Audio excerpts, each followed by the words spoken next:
Que el Señor les bendiga a todos, hermanos. Qué gozo estar una tarde más reunidos para charlar, porque esto no pretende ser un estudio ni nada, sino es una charla entre amigos sobre temas que nos preocupan a todos los cristianos, los evangélicos. Y hoy vamos a hablar sobre el neopentecostalismo.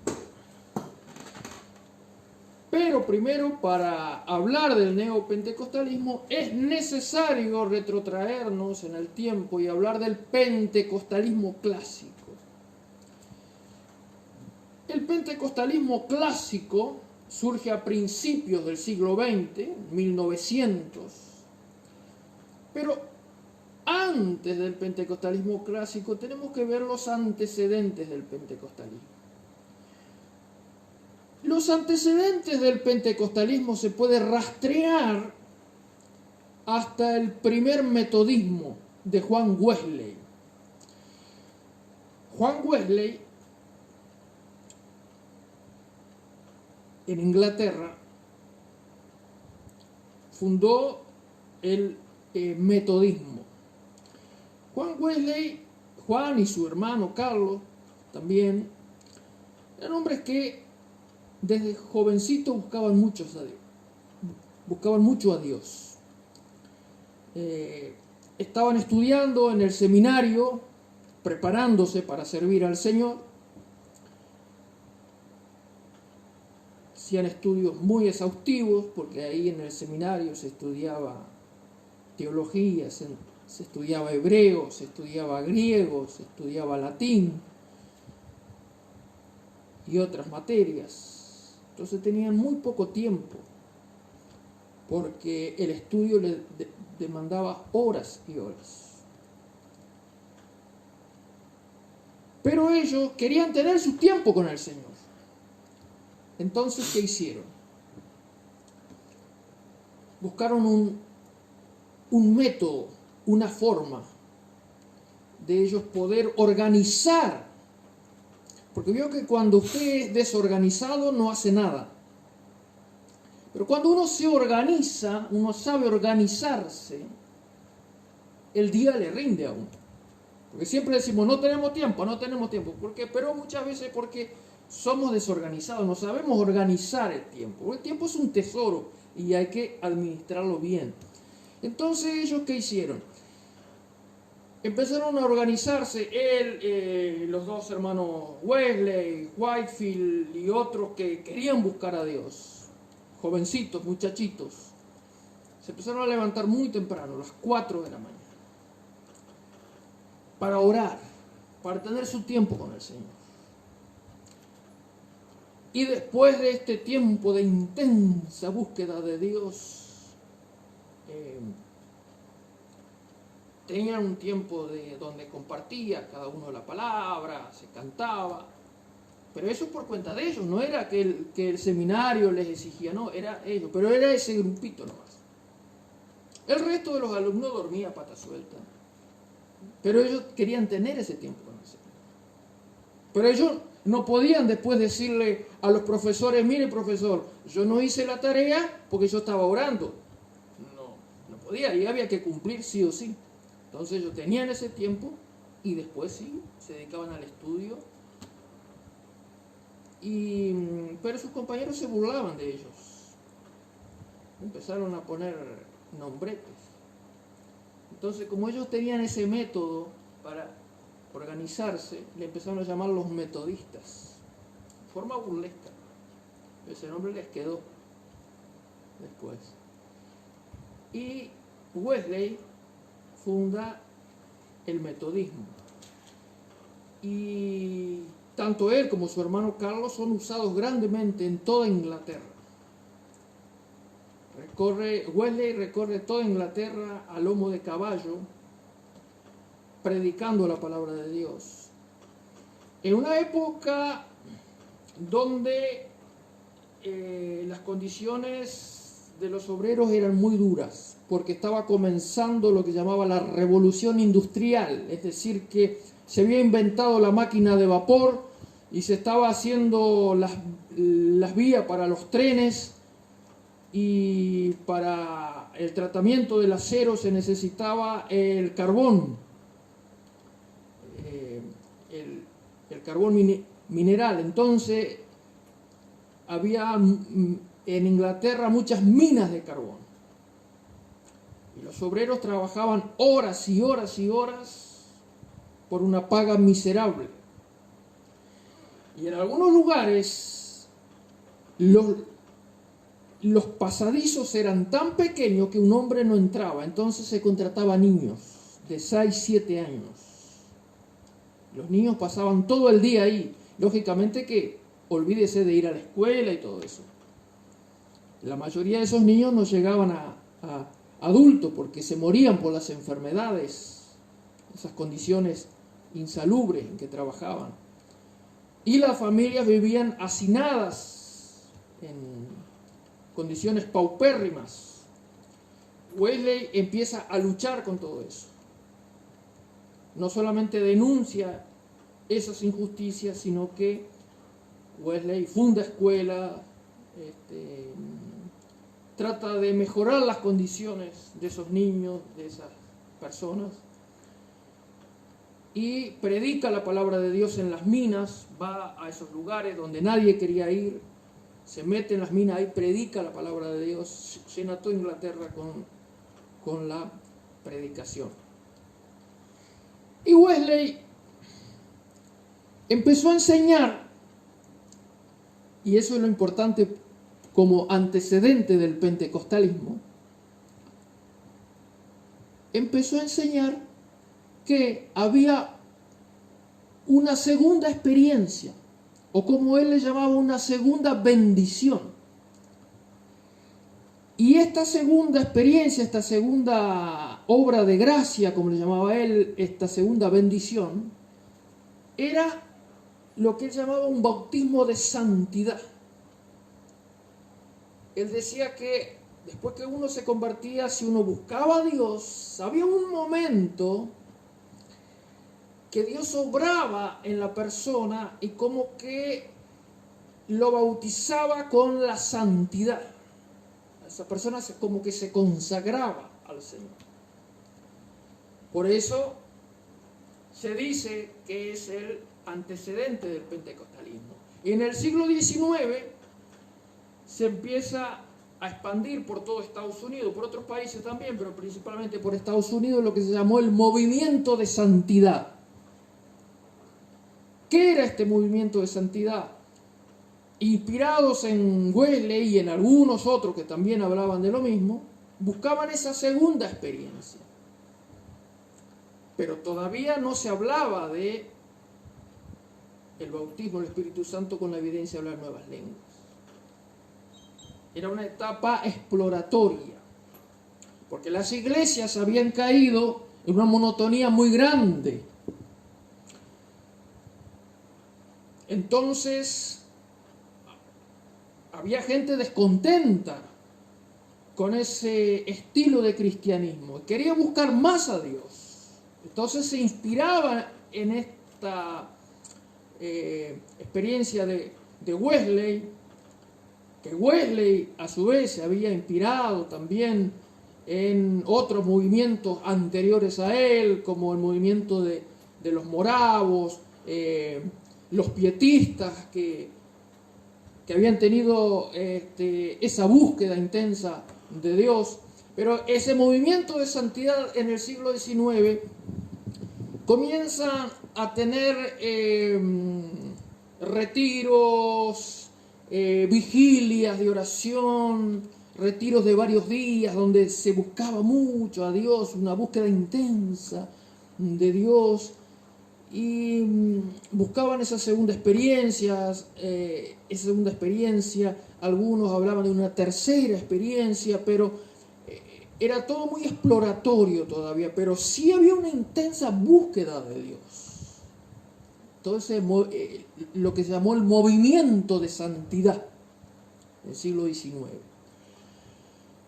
Bueno, ahí también se destacan grandes predicadores como Charles Finney, con los avivamientos que promovió Finney en el siglo XIX, Dwight L. Moody, en fin, grandes predicadores que se adherían al movimiento de santidad, simpatizaban y promovían el movimiento de santidad. También por esa fecha por esos tiempos, se empezó a orar por los enfermos, a buscar la sanidad física. Y se acuerdan que hace unos días nosotros, un mes y algo atrás, que hablábamos de 3 posturas escatológicas referidas al fin de los últimos tiempos, ¿no? El fin de los tiempos. Y nosotros hablábamos de posmilenialismo, amilenialismo y premilenialismo. No sé si se acuerdan de eso.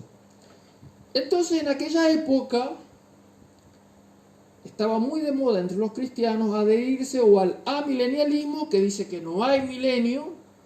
¿Se acuerdan cuando hablamos que los amilenialistas dicen que no hay milenio?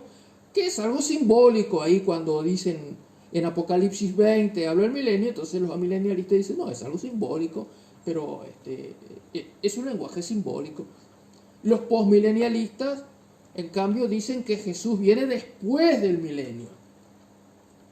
Entonces la mayoría en aquella época eran posmilenialistas, entonces pensaban que ya se estaba en el milenio, porque los posmilenialistas dicen que el milenio, a diferencia de los amilenialistas que dicen que no existe el milenio, los posmilenialistas dicen que sí existe el milenio.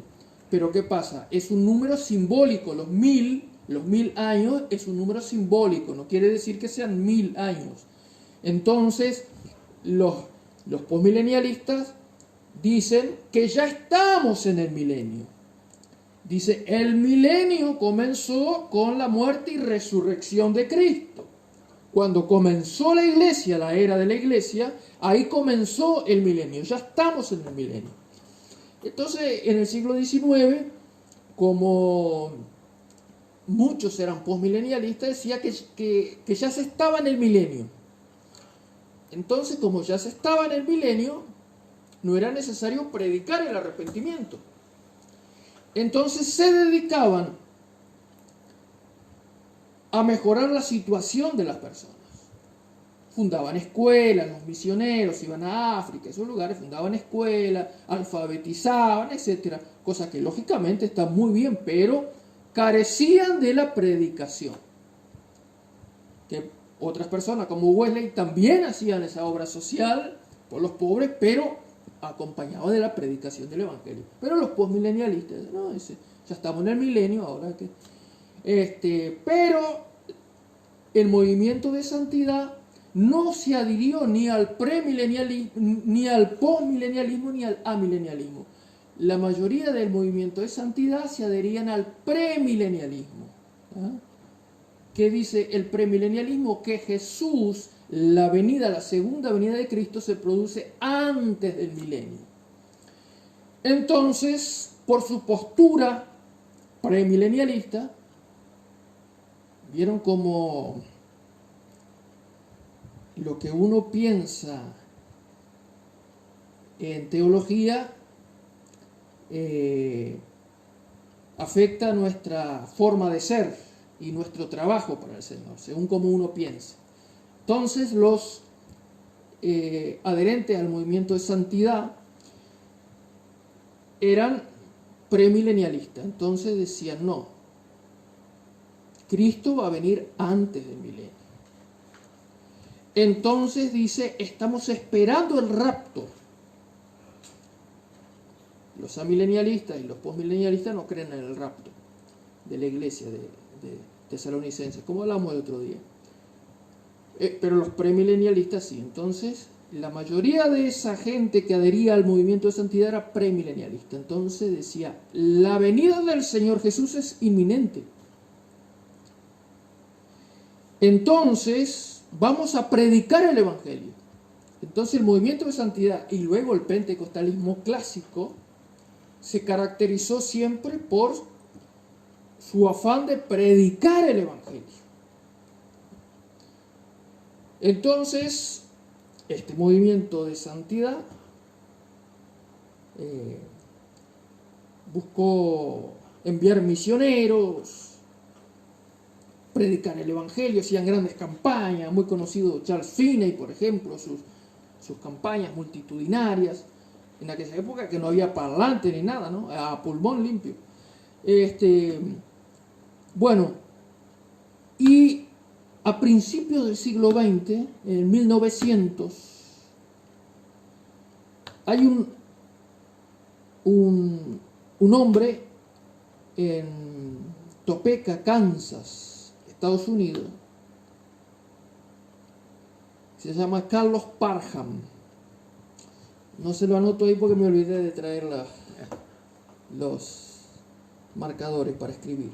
Carlos Parham era profesor de un seminario bíblico, el seminario Betel de Topeka, Kansas. Entonces Parham tuvo que ausentarse unos días y le dijo a los alumnos: bueno, mire, yo me voy a ausentar unos días, pero les voy a dejar una tarea.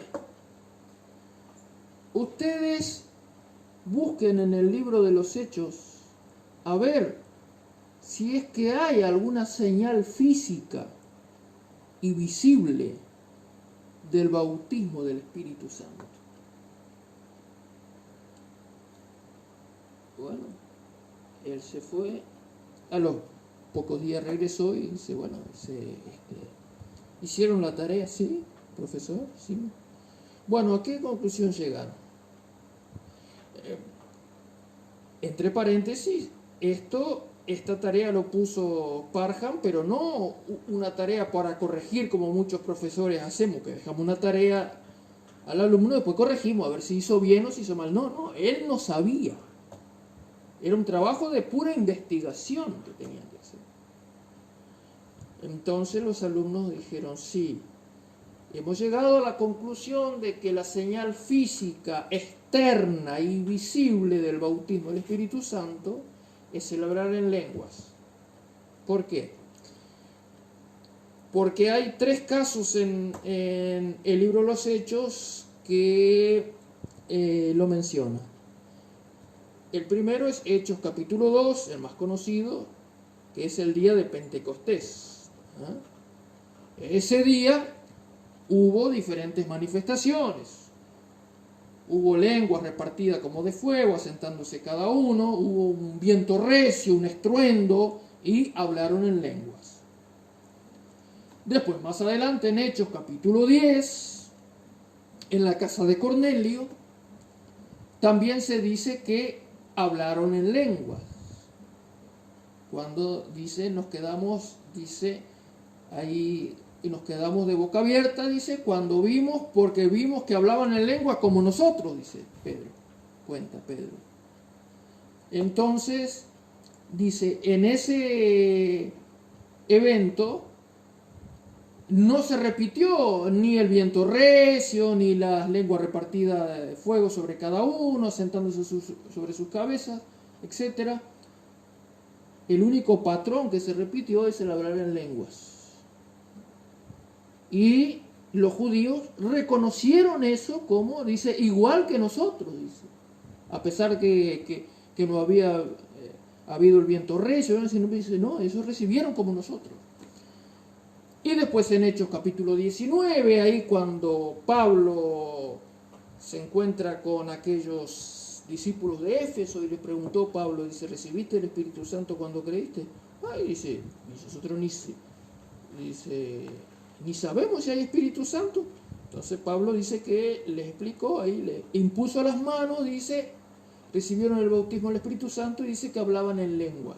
Y en ese caso tampoco se repitieron los otros fenómenos, pero sí las lenguas. Entonces dice, el único patrón que se repite en Hechos es el hablar en lenguas. Entonces es la señal física y visible de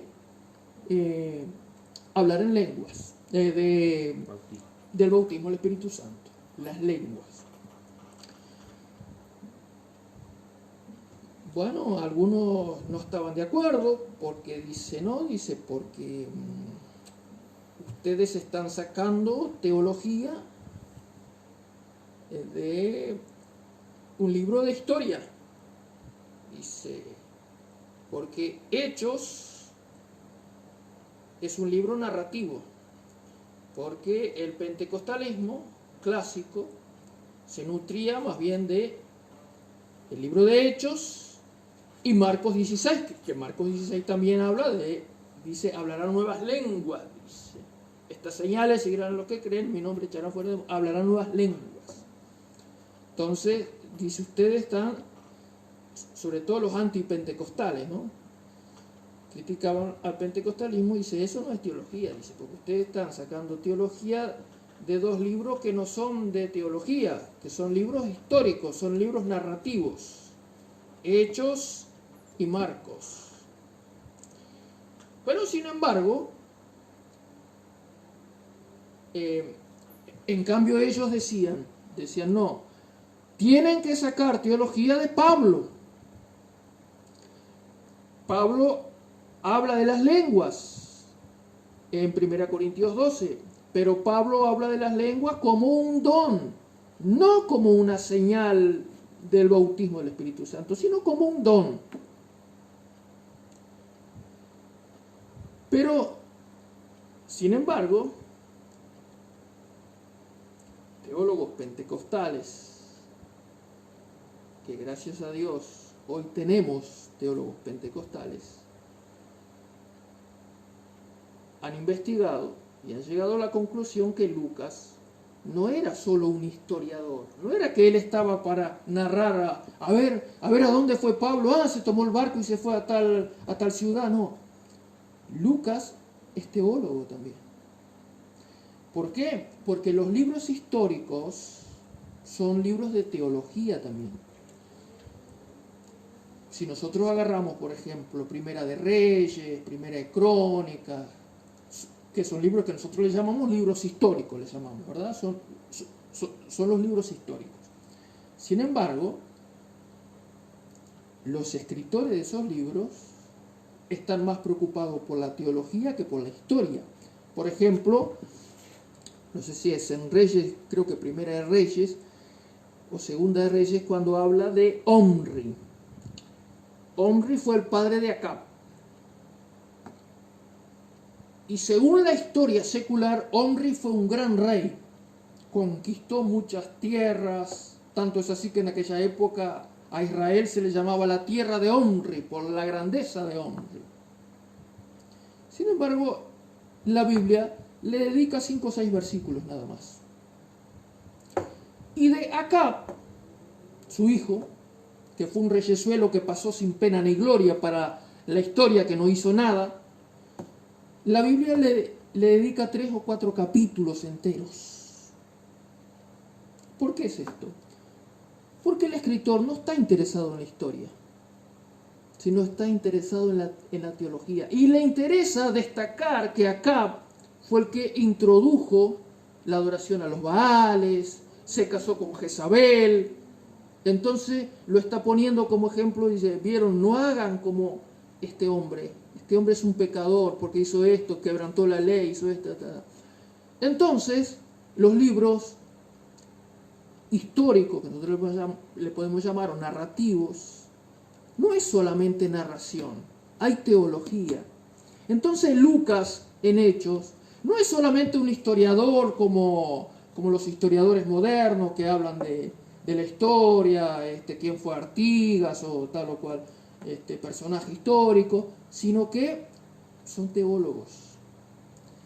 Entonces, por algo, Lucas se preocupó por poner esos eventos como eventos normativos para la iglesia. Los antipentecostales dicen que el bautismo del Espíritu Santo y las lenguas eran hechos normales, pero no normativos. No eran norma para la iglesia, eran normales para la iglesia de ese tiempo, pero no eran normativos. Los pentecostales dicen que son normativos y se basan en Lucas. Bueno, entonces cuando en el 1900, en este seminario Bethel en Topeka, Kansas, con Parham, es importantísimo Parham para el surgimiento del pentecostalismo clásico, moderno,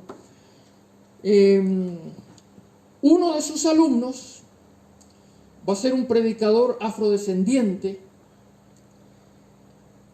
William Seymour. William Seymour va a ser importantísimo, estudiante de Parham.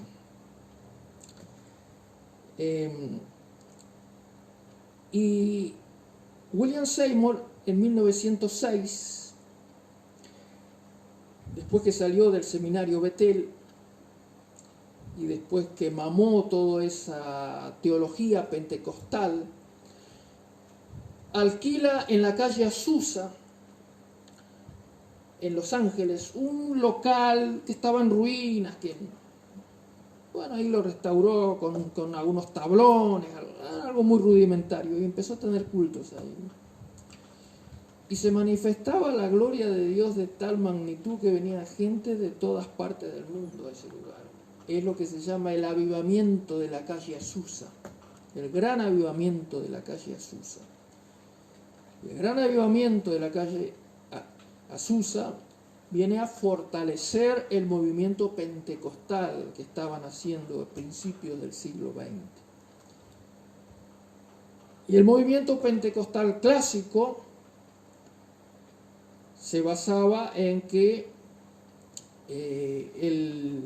la señal física y visible del bautismo del Espíritu Santo era el hablar en lenguas. De ahí va a surgir después otros pentecostales dentro del pentecostalismo, otros pentecostales disidentes que van a decir no, el hablar en lenguas no es evidencia del bautismo del Espíritu Santo, es un don. Se basan en Pablo, ahí en 1 Corintios 12, ¿no? Cuando Pablo habla de los dones. Entonces dice no, desechan la teología narrativa de Lucas, se inclinan por Pablo. Entonces dice, no es necesario hablar en lengua para recibir el bautismo del Espíritu Santo, dice. Uno puede recibir el bautismo del Espíritu Santo con otra experiencia, una caída, llorar, en fin, dice, pero no es necesario. Pero el grupo mayoritario del pentecostalismo clásico, mayoritario, se adhirió a la postura de que la señal física y visible del bautismo del Espíritu Santo es el hablar en lenguas, ¿no? Es la evidencia inicial, Después también viene el don, ¿no? Porque hay gente que habla en lengua una vez recibe el bautismo del Espíritu Santo, pero después no recibe el don de lenguas, ¿no? Y no habla mucho en lenguas, ¿no? Pero la señal inicial, eso era lo que decía el pentecostalismo clásico. Bueno, la mayoría de los pastores que adhirieron al pentecostalismo clásico fueron echados de sus denominaciones, ¿no? Por ejemplo, bautistas, presbiterianos, en fin, todas esas denominaciones clásicas y denominaciones que tenían una postura teológica cesacionista. ¿Por qué digo cesacionista? Porque el cesacionismo dice que los dones cesaron en el primer siglo. O sea que los dones del Espíritu Santo eran para el primer siglo, después cesaron, por eso se llama que tiene una teología cesacionista, ¿no? Entonces, cuando los pastores o miembros de la iglesia hablaban en lengua o tenían manifestaciones así, proféticas, todo eso, fueron expulsados de sus iglesias. Pero allá por los años 60, más o menos, comienza algo que algunos le llaman la segunda ola. ¿Y qué es esta segunda ola? ¿Cómo le llama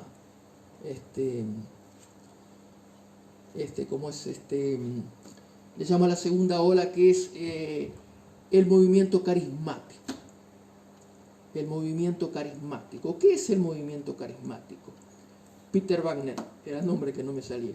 Peter Wagner, que es el que ha estudiado más todo el movimiento pentecostal. Entonces Peter Wagner le llama la segunda ola. La segunda ola es el movimiento carismático. ¿Qué es el movimiento carismático? El movimiento carismático es que aquellas iglesias tradicionales, conservadoras, que no creían en los dones del Espíritu Santo, tenían una teología cesacionista,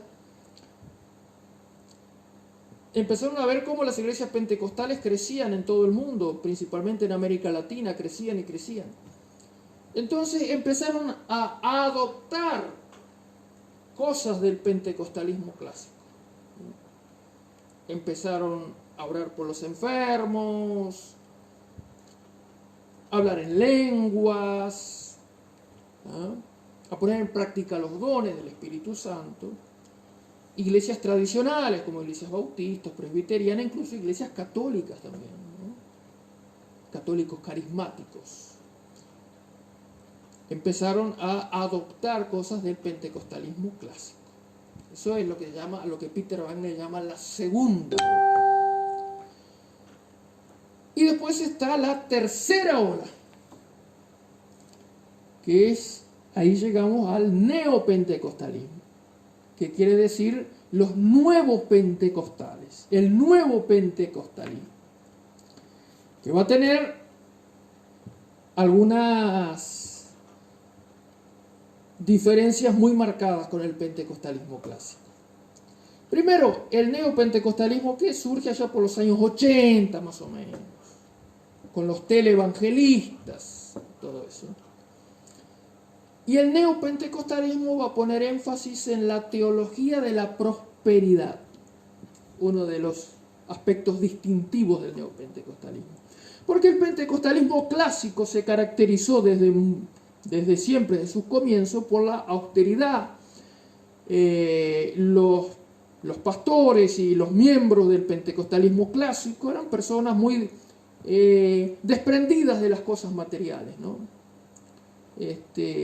Vivían con lo justo. Las iglesias mismas de las iglesias del pentecostalismo clásico eran iglesias muy, como ese por ejemplo que estamos hablando de la calle Azusa, con algunos tablones, algo así muy rudimentario. Se menospreciaba las riquezas materiales. Pero el neopentecostalismo va a decir no.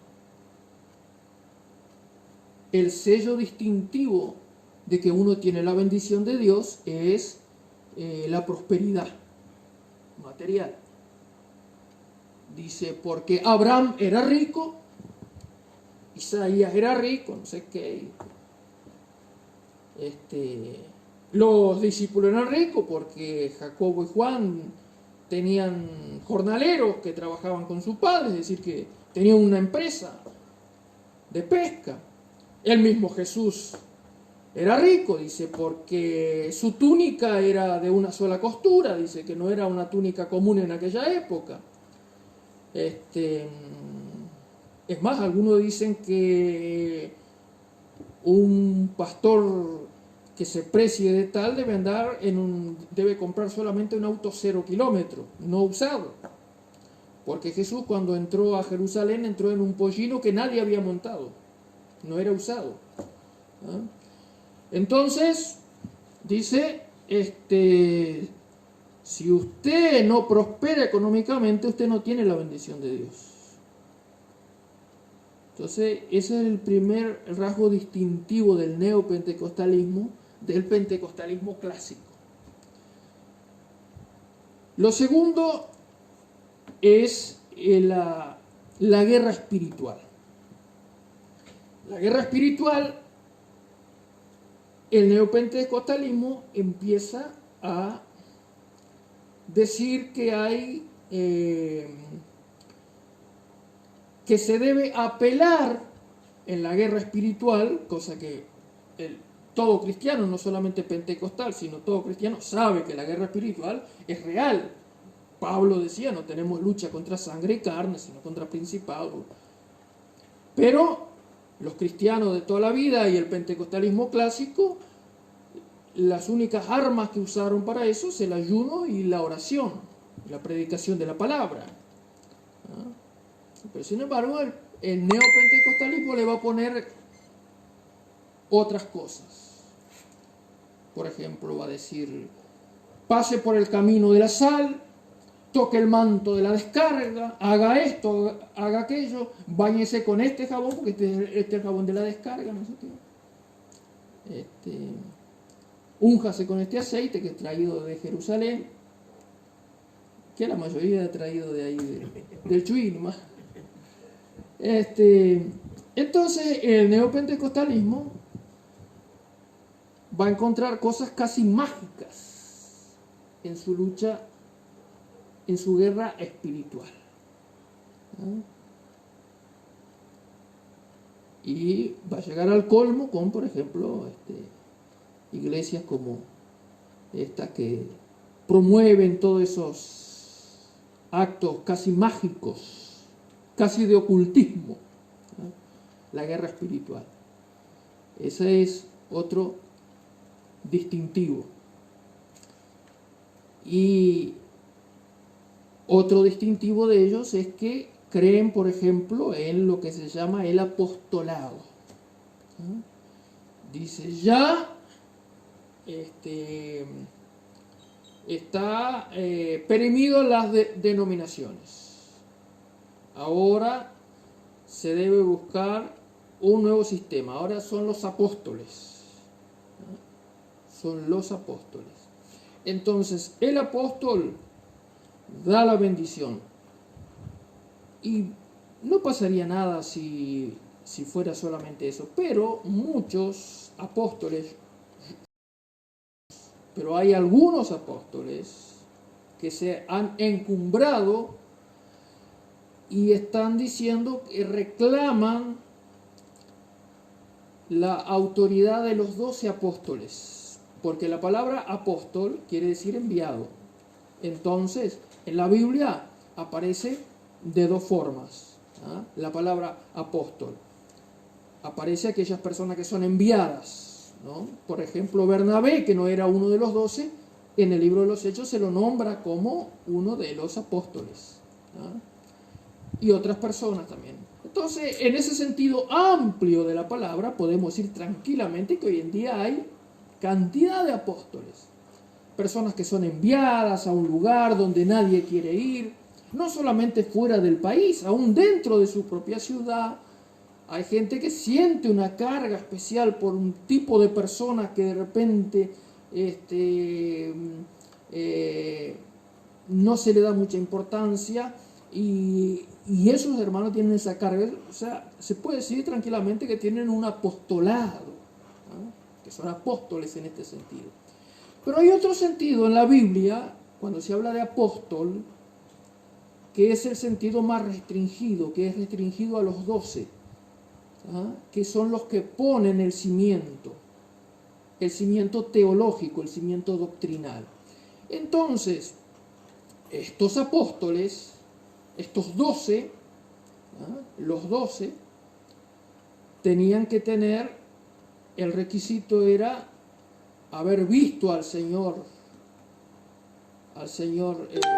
resucitado y haber sido nombrado por el propio Señor apóstol. Entonces, en ese sentido, hay solamente 12 apóstoles en ese, y esos apóstoles fueron los que pusieron el cimiento doctrinal, ¿ah? Y no se puede salir de esa doctrina que pusieron los apóstoles y los profetas, como dice Efesios 2:20, ¿ah? Fundamentados, dice, en el fundamento de los profetas y de los apóstoles. ¿Cuál es el problema? Que hoy en día hay algunos apóstoles, yo no estoy diciendo todos, algunos apóstoles que están reclamando el apostolado en el sentido restringido, que son uno de los 12. Entonces, en ese sentido, ellos tienen autoridad para modificar la doctrina. Y ahí estamos en un terreno muy peligroso. Porque viene un apóstol y nos puede decir o sea, un apóstol en ese sentido, y nos puede decir cualquier cosa, y dice, no, la Biblia, ahí lo que dice la Biblia está mal, porque yo tengo otra revelación. Por eso Y eso surge del neopentecostalismo. O sea, el neopentecostalismo es terreno fértil para el apostolado. Entonces vemos como el neopentecostalismo se fue alejando de aquel primer pentecostalismo clásico, ¿no? Se fue alejando y quedó muy lejos de los postulados aquellos del pentecostalismo histórico, del pentecostalismo clásico. Por eso hoy en día vemos gente que es engañada. Hace poco me enteré que no sé si en Colombia, creo, uno de estos apóstoles había dicho que el Señor Jesús venía no sé qué día de febrero, creo que era, y por lo tanto todos debían dar su dinero a él. En Colombia. Debían dar su dinero. Porque ¿para qué iban a querer dinero si el Señor venía? Ay, la gente vendió todo lo que tenía acá. Resulta que después el pastor desapareció con el dinero. Todo. No vino ni el Señor ni el pastor. Entonces, hermanos, tenemos que tener cuidado con esas cosas. Tenemos que tener cuidado para no ser engañados, porque el Señor Jesús había dicho que vendrán engañadores. Entonces nosotros debemos estar bien parados en nuestra fe y no dejar que nadie venga a engañarnos, porque el apóstol Pablo dice que utiliza las artimañas del error para engañarnos, ¿no? Por eso debemos conocer la Biblia, nuestra Biblia, la palabra de Dios, y aferrarnos. Por eso el salmista decía, Salmo 19, 105, lámpara es a mis pies tu palabra y lumbrera a mi camino. Así que, bueno, hermanos, Dios mediante, porque ahora por algunos compromisos no podremos estar todos los miércoles, pero Dios mediante el próximo mes, jueves, ahora vamos a cambiar para los jueves, pero una vez por mes, si el Señor nos permite, estar acá. Así que bueno, que Dios le bendiga grandemente y muchas bendiciones para sus vidas.